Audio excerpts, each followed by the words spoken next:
Good morning, students. Today we are going to learn the third chapter of from our textbook First Flight. Two stories about flying. In this third chapter, we have two parts. His first flight was the first part that we have already learned.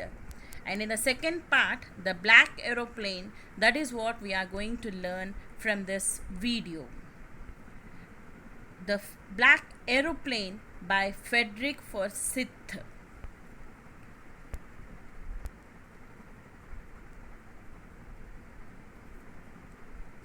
A short summary of this story let us understand. The story Black Aeroplane is about a pilot who feels happy and contented to fly over a city that is sleeping. He is flying from Paris to London. While taking his flight, he dreams about the long holiday with his family. He also fantasizes about the scrumptious breakfast he would have upon landing. As soon as he crosses Paris, he gets a look of the dark clouds that were a sign of upcoming storm. The right decision would have been to turn back to Paris from the sake of safety. But he, being overshadowed by his dreams and not wanting to delay them, risks the life of his passengers and heads straight into the storm. Everything gets dark. He is unable to see. All his directions instruments stopped functioning and he lost control of the plane. When all hope was lost, he saw another plane whose pilot was more than willing to rescue them. The author was panicking as there was very less amount of fuel left. The enormous pilot guided them out of the storm and disappeared as soon as they saw light. Upon landing, when he asked the lady in the control room about the other pilot, he is left in shock when he says that his was the only plane in the sky. So children, now let us understand the chapter by line. So you are going to watch the lines of the chapter and go through the lines and hear the explanation of the lines of this story, The Black Aeroplane. It was night time when the sky was clear and the stars could be seen twinkling. The pilot felt peace in being above the country that had fallen asleep while he was flying over France to England. It was 1:30 in the morning and he was fantasizing about holiday with his family. Now in the second paragraph, when the aeroplane was in France, the pilot thought of informing the Paris control personnel about its presence and for instructions. At that time, light from the Paris city was blaring at him.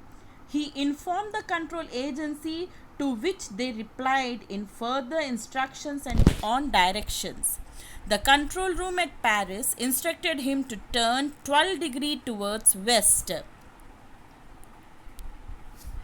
After receiving the instructions, the pilot geared up and followed them while putting the last fuel tank into operations.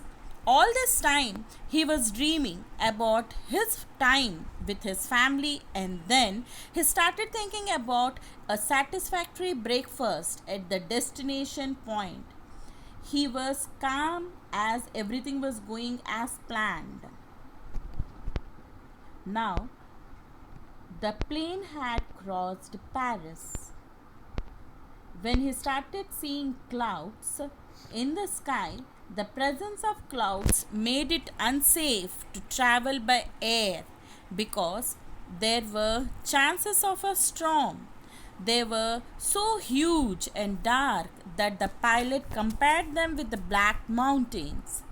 He knew that he couldn't pass them as it was impossible to go above them or escape them with the amount of fuel that was left in the last tank. The right decision would have been to fly back to Paris safely, but the pilot's decision making was clouded by his wish to meet his family. He so desperately wanted to be with his family and have that English breakfast he had been dreaming of all day that he took the risk of not going back. Thus, he headed the plane right into the storm. It was so dark because the storm that nothing was visible outside the plane. He started losing control of the aeroplane. The compass and the other instrument had also stopped working because of the bad weather. He became helpless. Now in the next paragraph, you'll see that he tried calling the Paris Control Agency who had helped him earlier but couldn't connect because of weather. In the midst of nowhere, when everything failed, he saw a way of hope when he saw another aeroplane. He felt relieved when he saw other pilots' face and willingness to help him escape the storm. He thought to himself that the pilot is very kind as he knew that they were lost and were trying to help him. The other pilot took his plane ahead of the lost aeroplane to make it easier for them to follow, while the author followed him like an obedient child. He was also panicking because there was very less amount of fuel left. It was only then that he started coming out of the storm and could see the runway to land his plane safely. When he turned to thank the other pilot, he realized that the plane that helped him had disappeared as soon as he came out of the storm.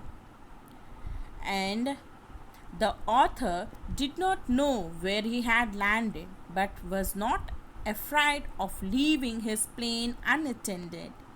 He headed straight into the control room to ask about the other pilot.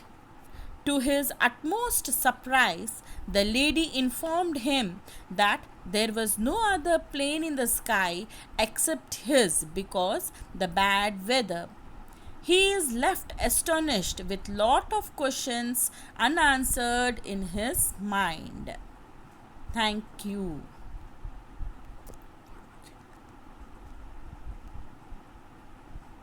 Thank you for watching.